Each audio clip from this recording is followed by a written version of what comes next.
திருவள்ளூர் மாவட்டம் பருத்திப்பட்டு திருவேற்காடு இடையே கூவமாற்றின் குறுக்கே கட்டப்பட்டுள்ள உயர்மட்ட மேம்பாலத்தை அமைச்சர் ஏவா வேலு திறந்து வைத்தார். அமைச்சர் நாசர் உள்ளிட்டோர் இந்நிகழ்வில் கலந்து கொண்டனர்.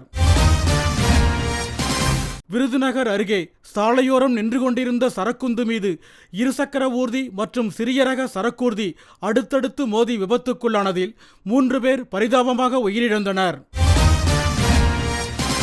புதுச்சேரி மாநிலம் பெருங்களூர் பகுதியில் சுடுகாட்டுக்கு சாலை அமைத்து தரக்கோரி உயிரிழந்தவரின் சடலத்துடன் சாலை மறியலில் ஈடுபட்ட பொதுமக்கள் முதலமைச்சரின் மகிழுந்தை மறித்ததால் பரபரப்பு ஏற்பட்டது. இதையடுத்து சாலை அமைக்க நடவடிக்கை எடுக்கப்படும் என அதிகாரிகள் உறுதியளித்ததால் மறியல் கைவிடப்பட்டது.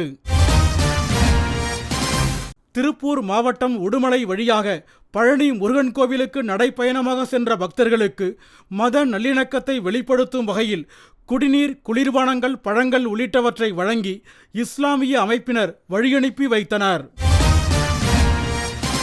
கொடைக்கானல் அருகே உள்ள பெருமாள்மலை, செண்பகனூர், மச்சூர், வடகரப்பாறை, வாழைகிரி உள்ளிட்ட பகுதிகளில் தீத்தடுப்பு பணிகளில் வனத்துறையினர் ஈடுபட்டுள்ளனர்.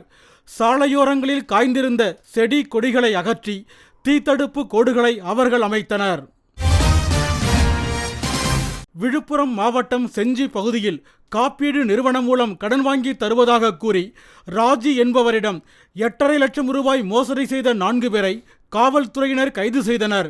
அவர்களிடமிருந்து கைபேசிகள், மடிக்கணினி உள்ளிட்டவை பறிமுதல் செய்யப்பட்டுள்ளது. விருதுநகர் மாவட்டம் அருப்புக்கோட்டையில் நடைபெற்ற மாவட்ட அளவிலான சதுரங்க போட்டியில் 200க்கும் மேற்பட்டோர் கலந்து கொண்டனர்.